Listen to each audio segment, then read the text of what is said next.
I remember back in the day, the rating of PG-13 had a little weight to it. You might get a little blood, some choice four-letter words, not all of them, but a couple of the good ones, and maybe a boobie or two. But today, especially in the horror genre, when I see PG-13, I groan and groan and groan.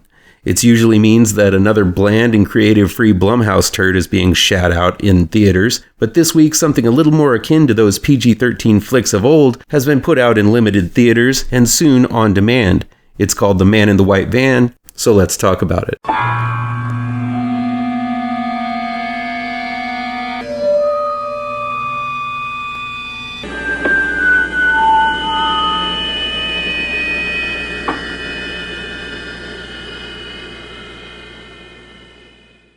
The Man in the White Van is new in select theaters from Relativity Media. It's directed by Warren Skeels and written by Warren Skeels and Sharon Copy.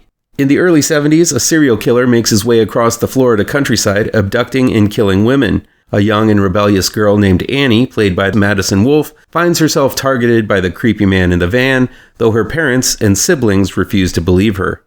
The Man in the White Van is perfectly good PG-13 horror. The rating indicates that you won't be getting any gratuitous nudity or gore, but the film does still have some teeth, which I found to be refreshing.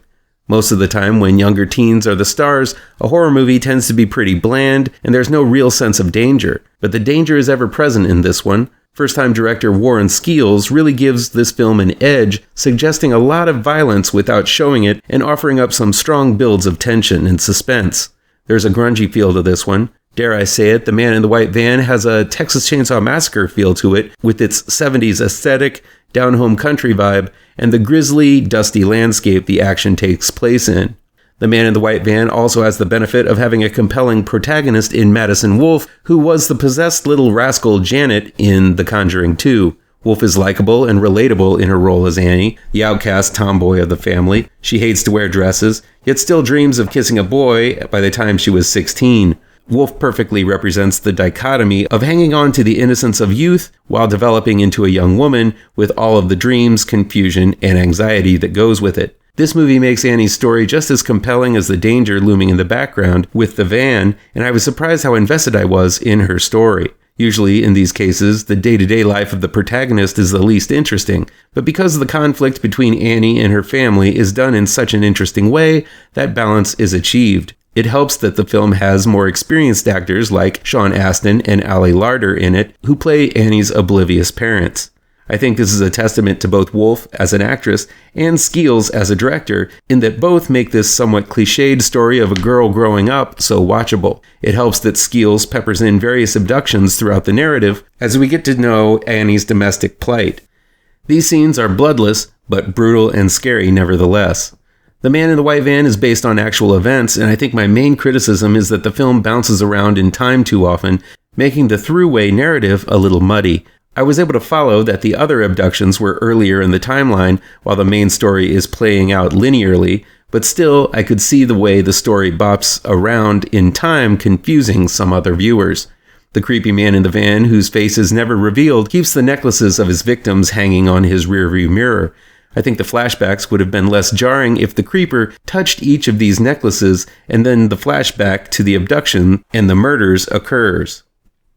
I also think it isn't really made clear as to why Annie is the next target of the van creeper. The other abductions were made quickly and on the fly, most of them being grown women nabbed after their dates while leaving bars or other places where a woman would be walking alone at night. With Annie, the van creeper takes his time, watching Annie from the periphery and making multiple attempts before he leaps in for the kill. This really doesn't fit the creeper's MO according to the flashbacks, and there's no reason given other than some very convenient coincidences stopping him along the way, indicating why Annie is targeted and why he attempts to get her numerous times, even after failing to achieve his goal over and over. Still, I was surprised and entertained throughout Man in the White Van. Skeels makes the two developing stories interesting all the way through, and despite the plot holes, I never felt as if Annie was impervious to the direst of consequences. The danger felt real, and you don't often get that in PG-13 horror. In a genre where we get tepid and by-the-book PG-13 horror from Blumhouse numerous times a year, it's refreshing to see a film like The Man in the White Van deliver the story, the acting, the writing, and especially the scares at such a capable and fun level. The Man in the White Van is a pretty darn good horror film for those of all ages who love high suspense and true tension. Have you seen The Man in the White Van? Are you going to go see it? What do you guys think of PG-13 horror? Let me know down in the comments. Please do me a favor and punch that like button down below. Share this video with all of your social media addicted pals. Click subscribe to this channel and ring that bell for notifications.